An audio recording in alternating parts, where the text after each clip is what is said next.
Good afternoon, everyone.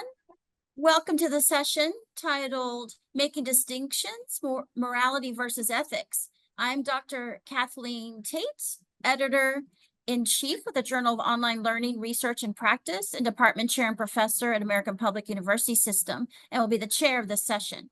Before we begin, I'd like to remind everyone to please mute your microphones to avoid background noise. And if you have questions for the presenter, please type them in the chat box or preferably the Q&A box, and we'll address those at the end of the presentation. It is an honor now to introduce presenter Dr. Norman Rose. Okay, hi everybody. And let's see, I'm supposed to be, can people actually see my screen? I guess as long as you don't have pictures of people over here on your right, you can almost see everything. So let's get started with, let me introduce some things about myself and just kind of where I'm coming from.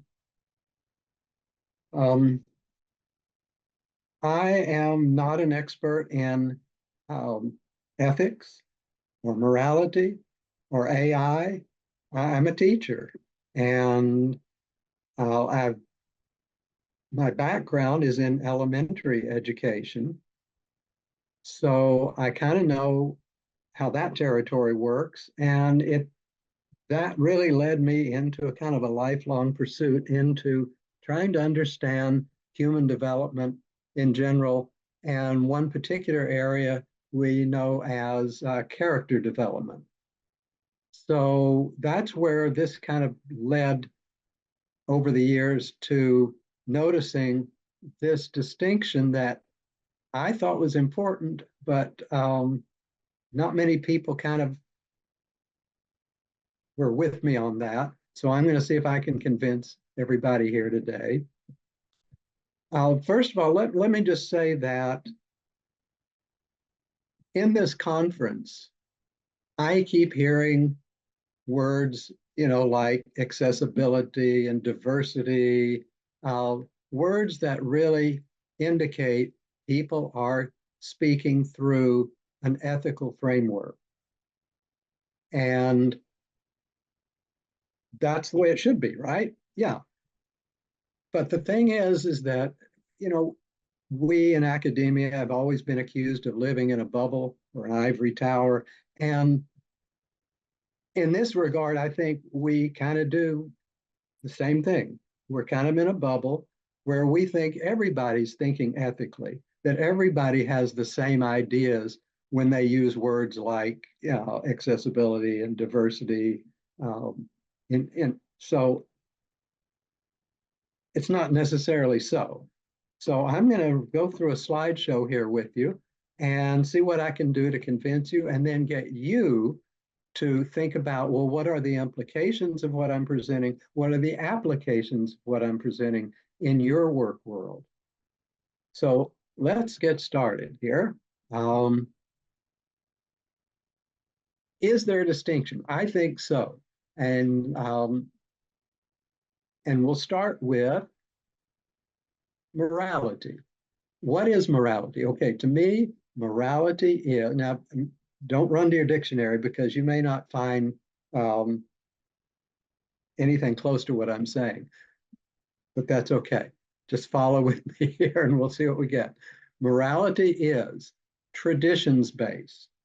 In other words, it comes from some tradition, the moral code you live by, or the person sitting next to you lives by, is based on some kind of tradition.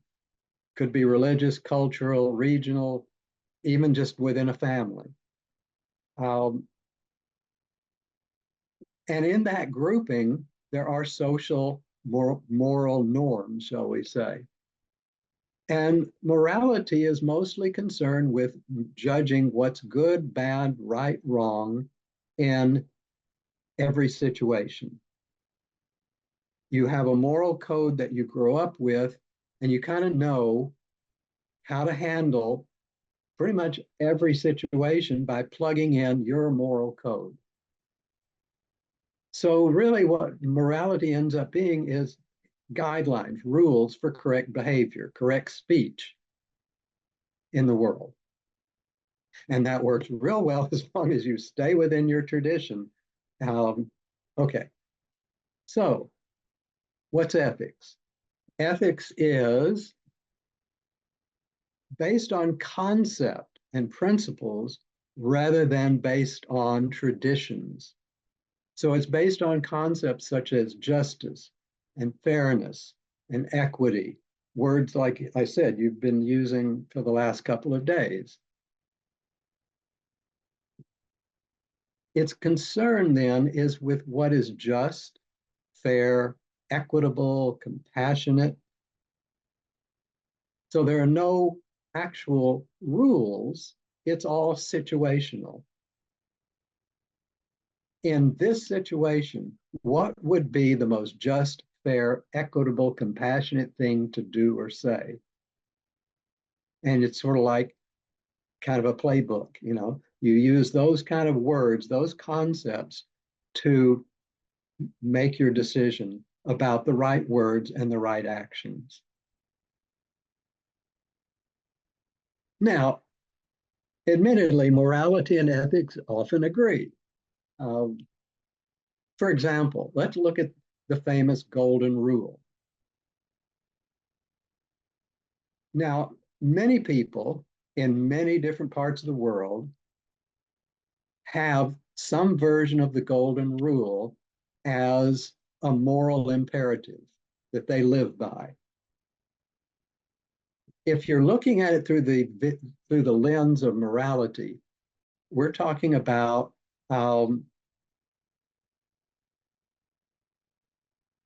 what's a good and correct attitude and behavior, what's allowed and recognized as the best kind of behavior.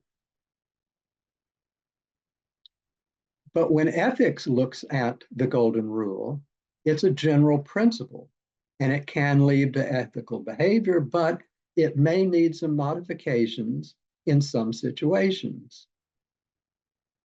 So they agree. Yes, they do agree. And not, and we'll leave it at that for the moment. Sometimes ethics and morals can disagree, believe it or not. Now, let me give you an extreme example of that. Snitches get stitches. Now, in some cultures, this is a moral imperative. You apply it in situations for the good of the society, of the small society you live within. Okay? You don't talk to the cops. You don't talk to the detectives. You know, you don't give out information because snitches get stitches. It's actually a moral code for some people. Now, in other cultures, it's not a moral code. In fact, it's just the opposite of the moral code that adults would teach their children. And ethically, it makes no sense whatsoever as any kind of a general rule.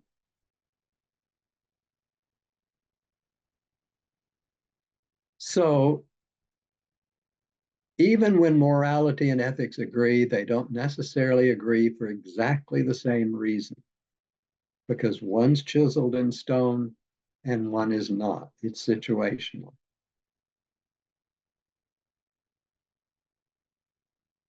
Okay. So what I'd like to do is back up and give you some, coursework 101 in how morality and ethics develop, so that we can even get a clearer idea of what I'm talking about. So this is something that if you ever took educational psychology, for instance, you probably were exposed to what I'm about to put on the screen. And this can be a review for you. Okay, Miss Dr. Lawrence Kohlberg. Maybe you remember, heard of this name. He did some experiments with young people to try to gauge how children develop what he calls moral reasoning.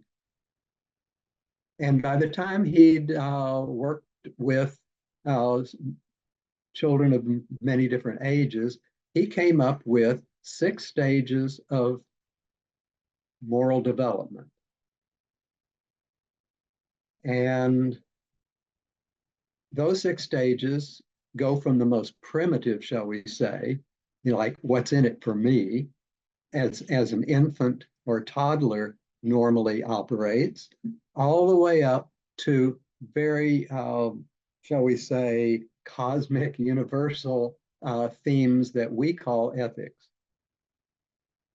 So his first 4 stages moves from very selfish to what we would call conventional morality. Conventional morality is what most adults function on. That is, we do these things because they grease the wheels of society, because it makes society work well for all of us. When you get to stages 5 and 6, you put conventional morality behind and you start reasoning through abstract concepts such as justice, equity, et cetera, et cetera. Okay, but I can't stop there because Dr. Carol Gilligan came along a little bit later and said, wait a minute, Dr. Kohlberg, didn't you mostly study boys? What about girls? Do they have the same stages, or should I look for something else? And she came up with stages of caring as opposed to males who develop in stages of what we could call justice. And the stages of caring involve what I call ever deepening sense of duty to self and others. So again, from the most selfish to the most universal.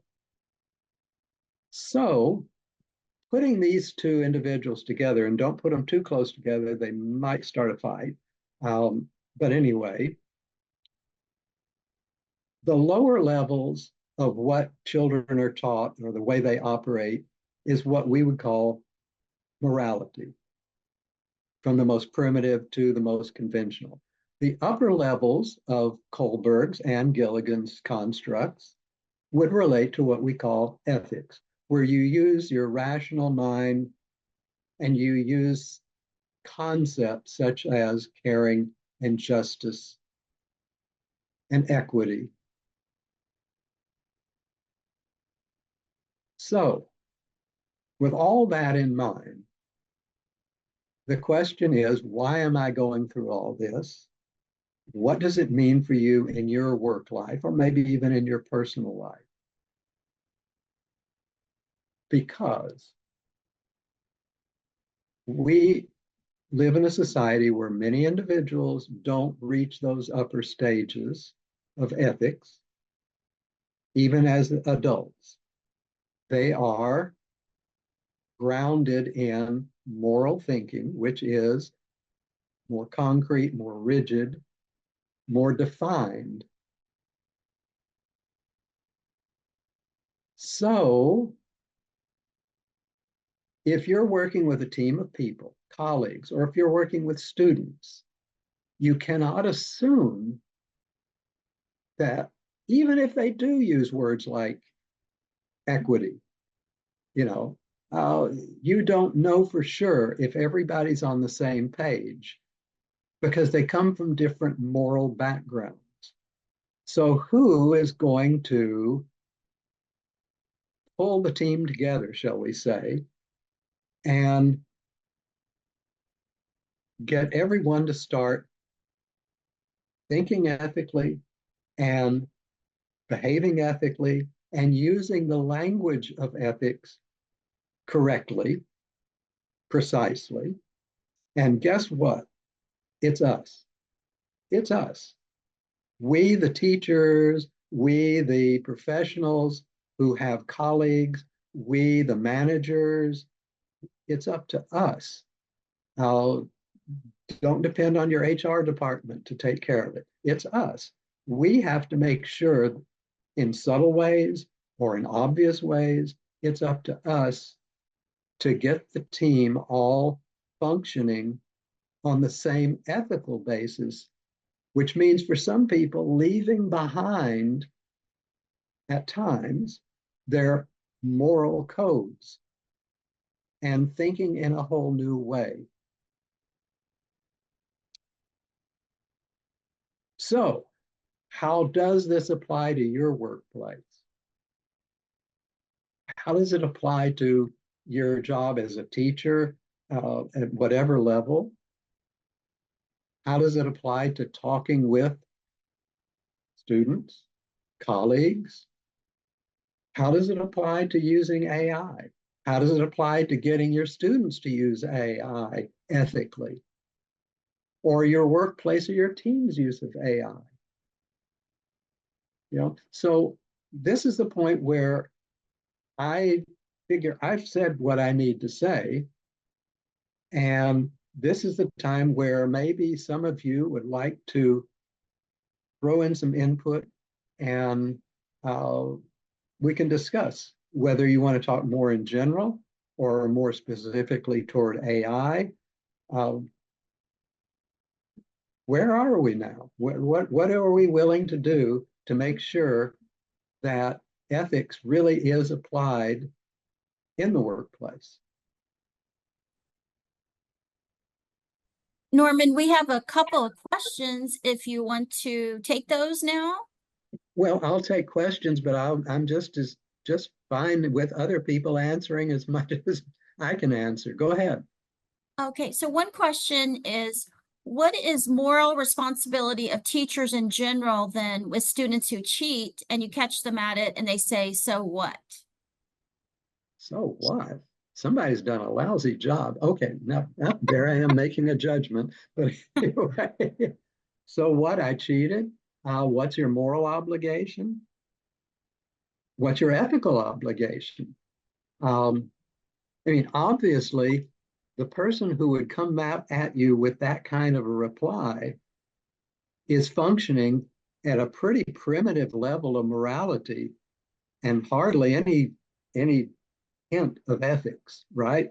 So, you know, there's the old thing about teachers are supposed to meet students where they're at. So this would not be a time to give a lecture on ethics.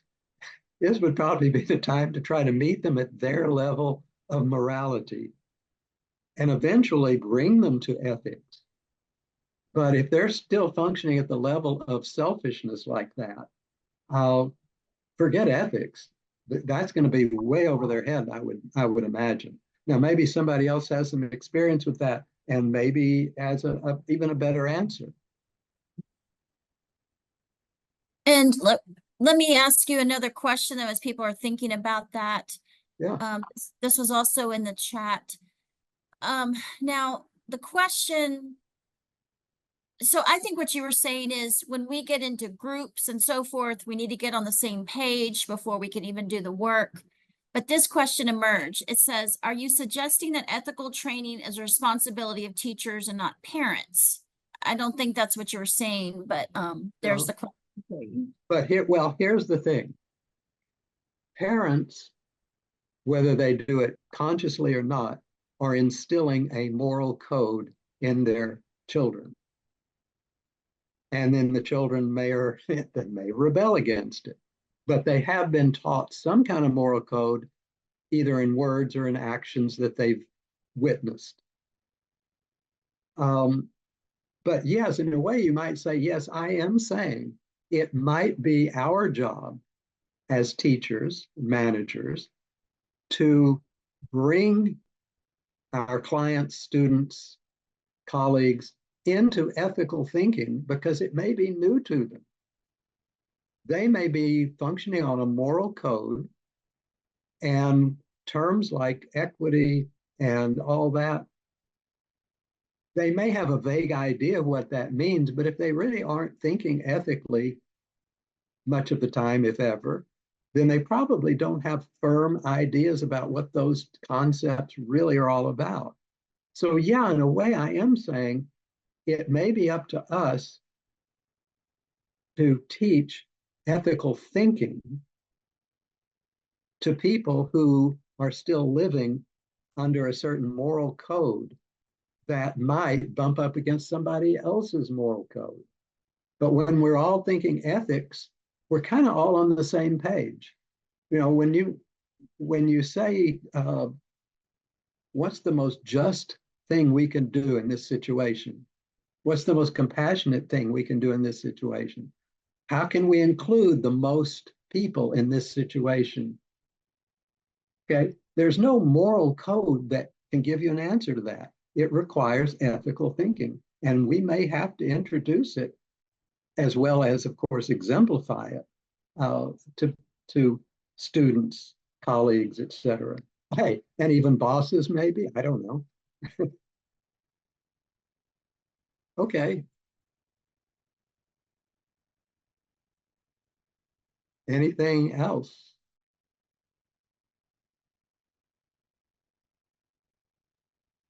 It, it looks like there's another question, Norman. Uh-huh. Uh, what are some suggestions about how to begin such ethical training with others? And how do we overcome the adage, quote unquote, people don't change, especially at certain later times of life? Huh. Well, people do change when they have a good reason to. Um, and there can be very many different reasons. One is, hey, did you notice that you keep bumping up against everybody on the team? Maybe it's because of your background in the way you apply morals or ethics. That's one instance of where, yeah, maybe, maybe you see it, you help someone see the need for it, for change. Well, first you exemplify it. One thing that's really important to me is, because I have this thing, I can't stand jargon. Okay. And so we're throwing these words around like equity, justice.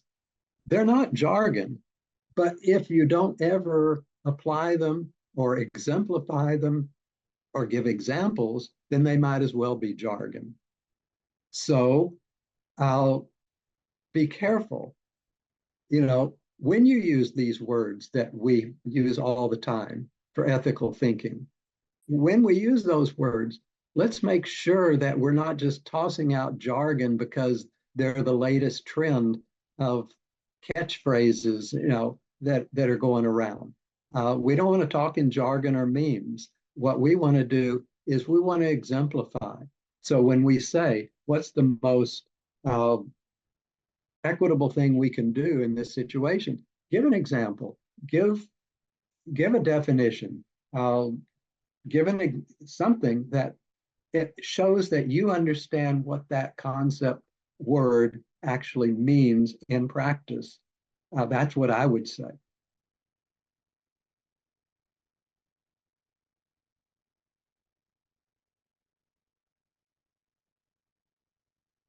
Okay, I'm ready for anything. Anybody want to argue with each other? I don't know.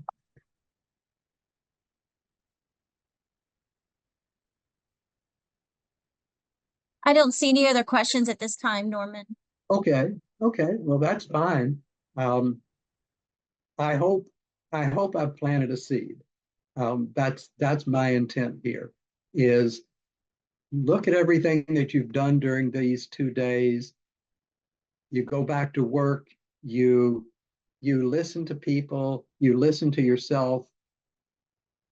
Maybe I planted a seed where you can kind of discern, oh, I can see where this person or this group of people are coming at this situation from an angle that isn't quite what I would call ethical thinking. And what can I do? What can I say to exemplify something that's at a higher level of reasoning and a higher level of application to not just to grease the wheels, but to actually elevate everybody to a place where we all start thinking about what really is the most ethical, compassionate, equitable, just, fair, etc. Things we can do to solve problems, to have people get along, to accomplish things. And I hope maybe what I've said today kind of gets you kind of slightly juiced up to give it a try yourself.